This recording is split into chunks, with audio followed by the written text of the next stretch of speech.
Okay, boys, here we go.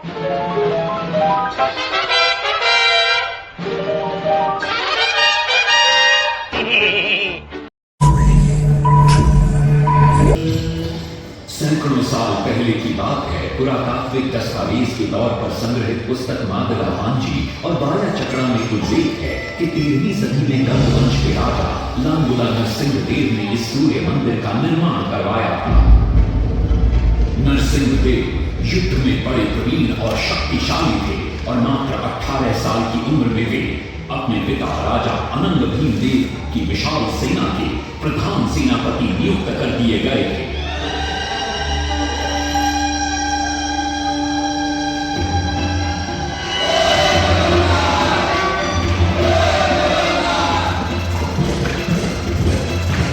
सेनापति बनने के बाद नरसिंह देव ने अपने कुशल नेतृत्व से दक्षिण के कई आक्रमणकारी राजाओं को युद्ध में हराया।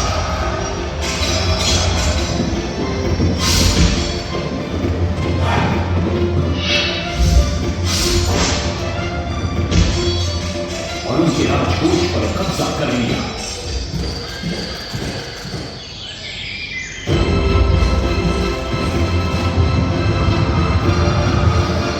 तत्पश्चात उन्होंने विजय किया, जिसे आज हम वारंगल के नाम से जानते हैं।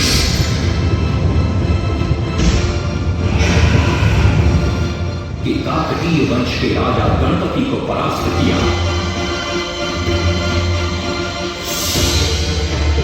और उनके राजकोष पर भी कब्जा कर लिया।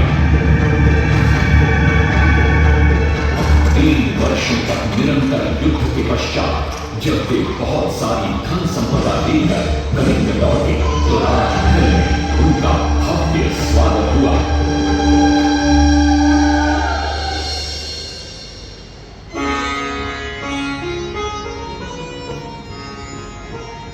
राजमाता कस्तूरी देवी पुत्र नरसिंह देव की वीरता से बहुत प्रसन्न हुई और पुत्र के सामने अपने मन की इच्छा प्रकट की। कहा, तुम्हारे पिता ने शंख क्षेत्र पुरी में भगवान जगन्नाथ का भव्य मंदिर बनवाया है। मैं चाहती हूं कि तुम पद्म क्षेत्र कोणार्क में उससे भी भव्य और विशाल सूर्य मंदिर बनवाओ। किंतु नरसिंह देव माता से प्रतिप्रश्न करते हैं, सूर्य मंदिर ही क्यों, और वो भी कोणार्क में? तब राजमाता कस्तूरी देवी बतलाती है, द्वापर युग में भगवान श्री कृष्ण के पुत्र सांब बड़े ही सुंदर और सुकुमार थे। वो नारद मुनि को चिढ़ाया करते थे।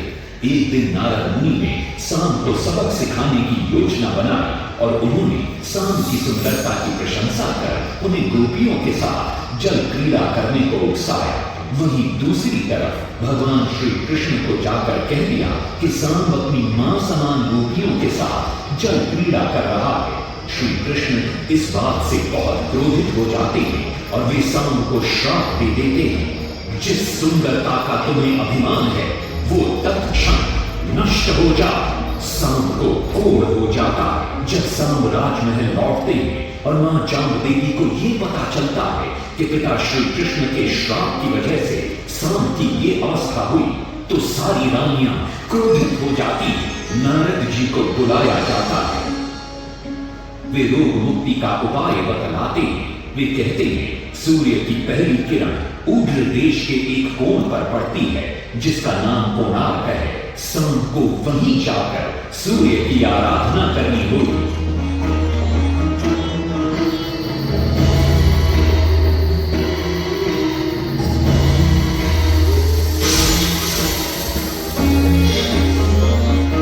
बहुत ही लंबी और कठिन यात्रा के पश्चात सांब अपने सैनिकों और सेवकों के साथ कोणार्क की चंद्रभागा नदी के तट पर पहुंचते हैं और नित्य प्रातः स्नान के बाद सूर्य की आराधना आरंभ करते हैं।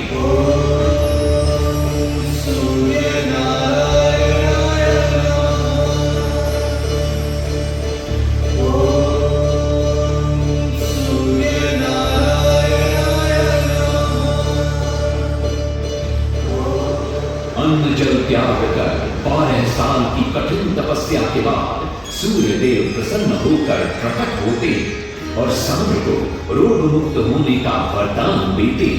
पुत्र, आज रात्रि के चतुर्थ प्रहर में स्नान करते समय नदी के तल में तुम्हें एक वस्तु मिलेगी, वो मेरा ही प्रतिरूप होगी। उसका स्पर्श पाते ही तुम इस कोढ़ रोग से मुक्त हो जाओगे। स्नान के पश्चात सांब जब नदी से बाहर आते हैं तो वो रोग मुक्त हो चुके होते हैं। उनके हाथ में एक छोटा सा पत्थर है। उनके सुंदर और सुकुमार शरीर को देखकर सारे अनुचर और सिपाही प्रसन्न होते हैं। सांब उस पत्थर को वहीं स्थापित कर एक छोटा सा मंदिर बनवाते हैं। लेकिन जब उन्हें ज्ञात होता है कि सूर्य पूजा का विधि विधान यहाँ किसी को पता नहीं है तो वे चिंतित हो जाते हैं। वे ध्यान में बैठते हैं। सूर्य देव पुनः प्रकट होते हैं और सांब के पूछने पर बतलाते हैं कि दूर पश्चिम में साक्य देश के माता ब्राह्मण पूजा की विधि विधान जानते हैं। सांब साक्य देश की ओर निकल पड़ते हैं जो आज का ईरान है। महीनों की लंबी यात्रा के बाद सांब 18 नागा ब्राह्मण परिवारों को साथ लेकर कोणार्क लौटते हैं और सूर्य मंदिर में पूजा शुरू हो जाती है। राजमाता कस्तूरी देवी नरसिंह देव को बतलाती है कि विवाह के कई वर्षों बाद तक जब हम निसंतान थे, मैंने भी उस सूर्य मंदिर में पूजा अर्चना की और तुम पुत्र रूप में मुझे प्राप्त हुए। माता की बात सुनकर नरसिंह देव मां को कोणार्क में संसार का सबसे भव्य और विशाल मंदिर बनाने का वचन देते। सदाशिव सामंतराय महापात्र जो शिवई सांतरा के नाम से लोकप्रिय थे, वे अपने सहयोगी बीसू महाराणा के साथ मंदिर का प्रतिरूप बनाते और नरसिंह देव के समक्ष प्रस्तुत करते। नरसिंह देव मंदिर का प्रतिरूप देखकर अभिभूत हो जाते और शीघ्र मंदिर निर्माण कार्य आरंभ करने का आदेश देते। से बड़े-बड़े पत्थर लाए गए, जितने पत्थर डाले गए सारे लोग गए। पानी में जो डाला उसमें डाले गए, नहीं बना डाला सारे डूब गए। सिर्फ सांत्वना हुए परेशान, किसी विधि मंदिर बने। सिर्फ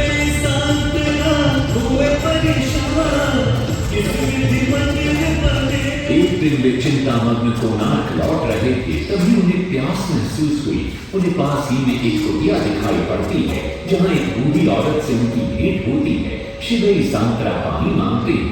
बूढ़ी औरत पानी के साथ गरम गरम भोजन भी लेकर आती है। वे थाली के बीच में हाथ डालते हैं जिससे उनका हाथ जल जाता है। तब वो बूढ़ी औरत मुस्कुराकर कहती है, तुम तो शिवई सांतरा की तरह बीच से भोजन उठाकर खा रहे हो। ये सुनकर शिवई सांतरा को अपनी भूल का एहसास होता है। माता रामचंडी ने उपाय सुझाया, समझे शिवई सांतरा।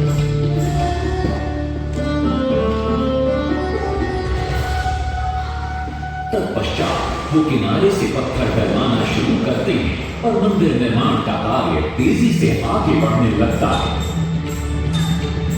मारा सोशल मीडिया मारा वैष्णव ने बनाया, घोड़े साथ सजा कर रथ में समय का चरख बनाया।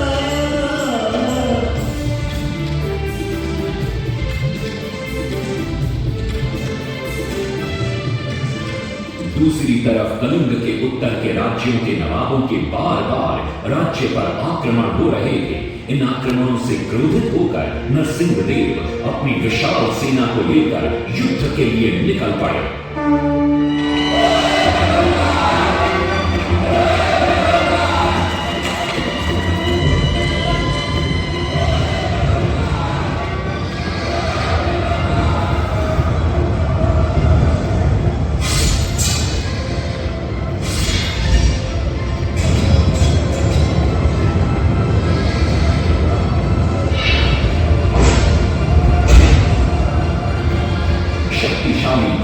के नवाबों को भी युद्ध में परास्त कर दिया और उनसे प्राप्त सारा धन अपने कब्जे में लेकर सूर्य मंदिर के निर्माण कार्य में लगा दिया।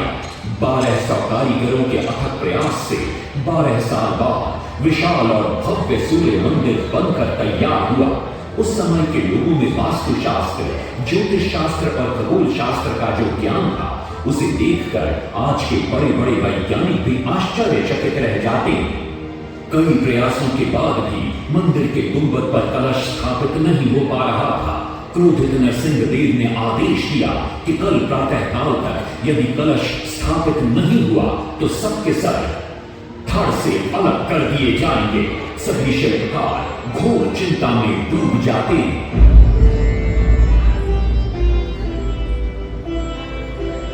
दूसरी तरफ मुख्य शिल्पकार बीसू महाराणा का 12 साल का बेटा धर्मपद सूर्य मंदिर के प्रतिरूप पर कलश बिठाकर प्रसन्न होता है और मां के सामने अपने पिता से मिलने की इच्छा व्यक्त करता है। मां अपने बागीचे के बेर पोटली में बांध कर देती है और कहती है, अपने कुत्ते बलिया को साथ लेकर कोणार्क जाओ। बलिया अपने मालिक को पहचान लेता है और बीसू महाराणा से लिपट जाता है। धर्मपद अपने पिता को प्रणाम करता है और अपना परिचय देता है। सबको चिंता में देखकर वो अपने पिता से इसका कारण पूछता है।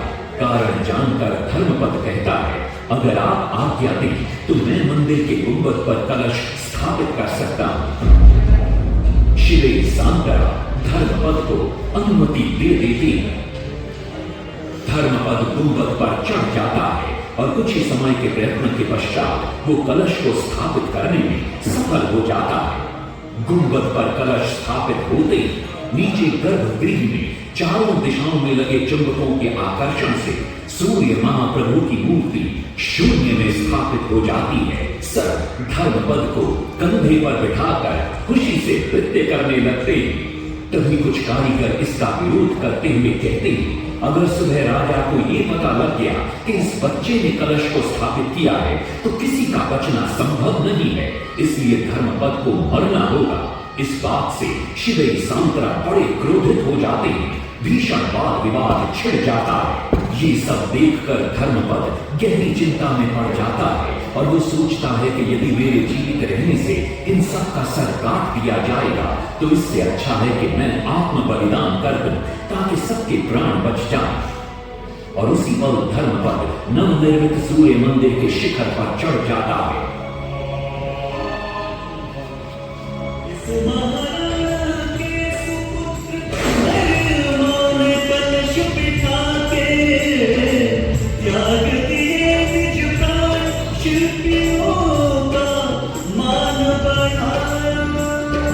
वास्तुशास्त्र के अनुसार बना सूर्य मंदिर। सूर्य उत्तरायण हो या दक्षिणायन हो, सूर्य उदय की आज पहले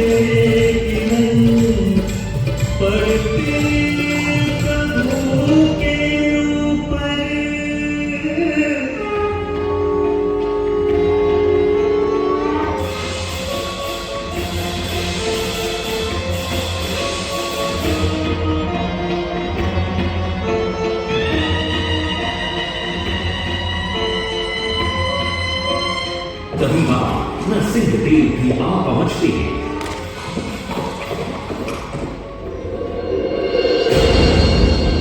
और सूर्य महाप्रभु को शून्य में स्थापित देख वे भी आनंद से भर जाते हैं और शिवे सांतरा की भूरी भूरी प्रशंसा करते हैं। वो ये भी घोषणा करते हैं कि माघ शुक्ल पक्ष की सप्तमी को मंदिर की प्राण प्रतिष्ठा की जाएगी। लेकिन शिवे सांतरा कहते, राजन तिथि तो अच्छी है लेकिन मंदिर की प्राण प्रतिष्ठा के लिए ये शुभ नहीं है। किंतु राजा अपनी बात पर अड़ जाते। शिवे सांतरा को दुख होता है और कोई वाद विवाद किए बिना वे हमेशा के लिए वहां से चले जाते।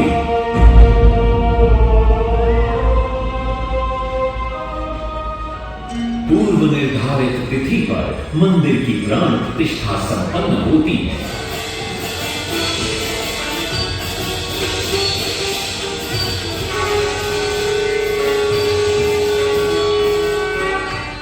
लेकिन कुछ दिनों बाद अमंगल होना शुरू हो जाता है। सबसे पहले विराट सिंह की मूर्ति नीचे आ गिरती है। तत्पश्चात मंदिर की शिलाओं का गिरना भी शुरू हो जाता है। नरसिंहदेव को अब समझ में आता है कि शिवई सांतरा का कहना सही था, लेकिन देर हो चुकी थी। बहुत साल बाद मंदिर के आसपास जंगल उगा और ये मंदिर घने जंगलों के बीच छुप गया। जब अंग्रेजों ने जंगल के बीच इस मंदिर को देखा तो उन्होंने इसका पुनरुद्धार किया। आज आप उसी विशाल मंदिर के भग्नावशेष देख रहे हैं। ये है इस प्रसिद्ध मंदिर की कथा। अब इस कथा में कितनी सत्यता है और कितनी कल्पना है ये तो किसी को नहीं मालूम, लेकिन ओडिशा की जनश्रुतियों में यही कथा विद्यमान है।